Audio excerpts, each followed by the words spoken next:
დარეჯან დიასამიძის გაუჩინარებიდან 1 წელი გავიდა, თუმცა საქმე დღემდე გაუხსნელია. დაკარგულის მამა ალექსანდრე ჭიკაიძესთან 3 წუთიან აუდიენციას და გამოძიების დაჩქარებას ითხოვს. რა ვერსიებზე საუბრობენ ახალგაზრდა გოგონას ახლობლები გიორგი წეროძეგი ამბობთ. იყო მესე ოთახი. 16 წელი აქ ცხოვრობ ამ ოთახში, მე 17 წელს გადავიჯებული ხეხინა. 1 წელია გასული რომ არ ჩანს.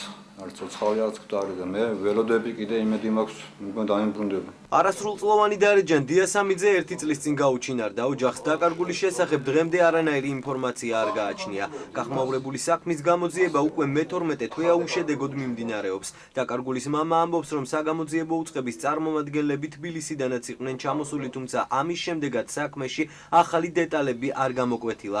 გაუჩინარებული გოგონას მამა შინაგან საქმეთა მინისტრთან შეხვედრას ითხოვს. გამოძიებას გვაქვს კავშირი უბრალოდ.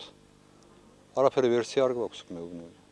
საერთოდ 1% ვერსია არ არსებობს. პირიქით მე რომ დაუღრეკა მეკითხებიან რა მე ვერსია თუ იცი. შევხვდი აჭარის პროკურორის შოთა ტყეშელაშვილის. ვესაუბრეთ მანდ თვითონ მე მითხრა რომ მუშაობთ ვერსიებზე ყველაფერიო და მე თხოვე ადვოკატის აყვანა.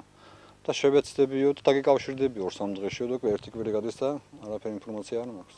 მინდა მთხოვო ბატონ ალექსანდრე ჭიკაიძეს რომ თუ ყავს ოჯახში შვილი და ვინ და უყვარს 1-3 წუთი დაზოგო ჩემთვინა შემხვდეს და გამესაუბროს. მეტი არაფერი არ მინდა. დარეჯან დიასამიძის დაკარგვიდან რამდენიმე დღეში გავრცელდა ინფორმაცია, თითქოს დაკარგული გოგონა ბათუმში დემეტრე თავდადებულის ქუჩაზე შენიშნეს. მოსახლეობის თქმით, გოგონა წყალს სვამდა და ტელეფონზე ლაპარაკობდა.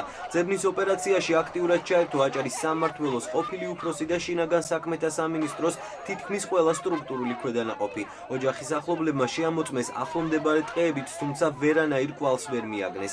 ამის შემდეგ საქმის დროულად გამოძიების მოთხოვნით დარეჯან დიასამიძის ნათესავებმა საპროტესტო აქციების გამართვა აჭარის მთავარ სამმართველოსთან და იუსტიციის სახლთან დაიწყეს.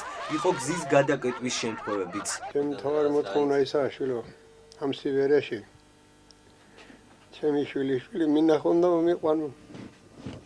დაკარგულის მამა აჭარის მთავრობის თავმჯდომარეს შეხვდა და პრობლემები პირადად გააცნო. არჩილ ხაბაძის თქმით, აჭარის მთავრობას აქტიური კავშირი აქვს საგამოძიებო უწყებასთან.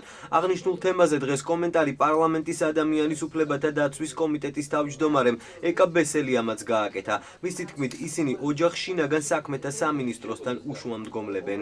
საკმაოდ მძიმე ფაქტია ეს ფაქტი, ამიტომ მზად ვარ რომ კომიტეტი იყოს ამ ვითარებაში ოჯახთვის დაჭირდება კომუნიკაციისთვის დამხმარე რგოლი იმისთვის რომ მეტად სწრაფად მიიღონ თქვათ ინფორმაცია ან მათ კონდეთ შესაძლებლობა პროცესს დააკვირდნენ როგორ მიმდინარეობს ამ კუთხით შესაბამისის მოქმედებები შინაგან საქმეთა სამინისტროს მხრიდან. ჩვენ აპარატის თანამშრომლები უშუალოდ არის კონტაქტში, ყოველდღიური კონტაქტი აქვს.